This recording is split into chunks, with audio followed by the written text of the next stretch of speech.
Joe Biggs is a military veteran who has served several tours of duty in Iraq and Afghanistan. Here he gives his analysis of the crime scene of Stephen Paddock's room in the Mandalay Bay Hotel and why it had to have been tampered with.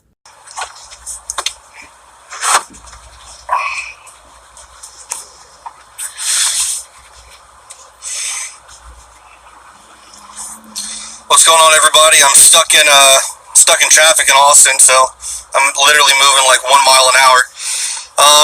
But there's a picture that shows Stephen Paddock laying on his back, his toes up, after he apparently shot himself in the face, more than likely with a handgun.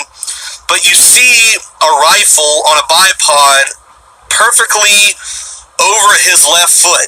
Now, if you've ever shot guns before, especially guns on a bipod, they easily knock over. I mean, I knock over guns all the time. You barely nudge it and it'll tip over. I mean, that's just, it happens. I mean, if you've ever been to the range and shot a gun on a bipod, those things easily tip over. But for some reason, this guy was able to shoot himself in the face and fall back perfectly without twitching or moving his feet, and didn't even knock over that gun on a bipod that you see in that picture.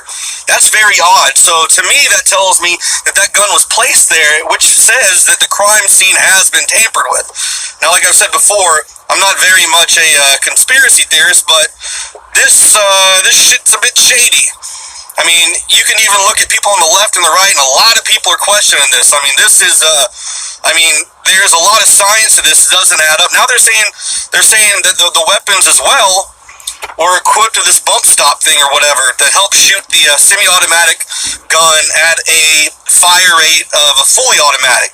But the thing is, though, is if you shoot a bump stop, you can't keep a perfect cycle rate like you could a belt-fed gun like a 240 Bravo or a 249 SAW.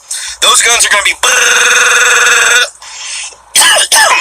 but if you use that bump stop, it's going to be like because it's never going to have an actual fully automatic feel to it. There's going to be things that happen, your hand's going to move, it's not going to bump off your shoulder right, and that gun's not going to have a steady stream of constant automatic fire. That is impossible.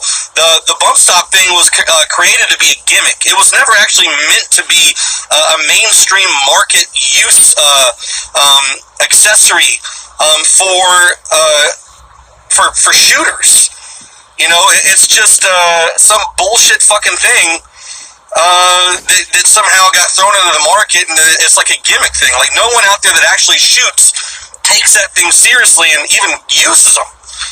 You know, so this whole thing, and if the gun was on a bipod and he's doing that, the gun would rattle and fall off from the bipod. I mean, that just shows right there that those things aren't sturdy.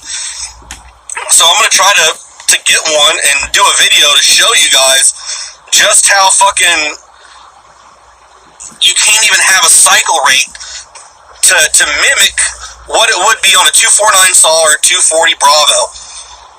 You know, they found explosives, they found all this stuff. Where did it come from? This guy's wiring $100,000 to the Philippines. You know, at first they're coming out saying, oh, it's one shooter. Now they think there could be more. Now he could be radicalized. There's a lot of weird shit going on. And the science of the whole thing isn't adding up at all.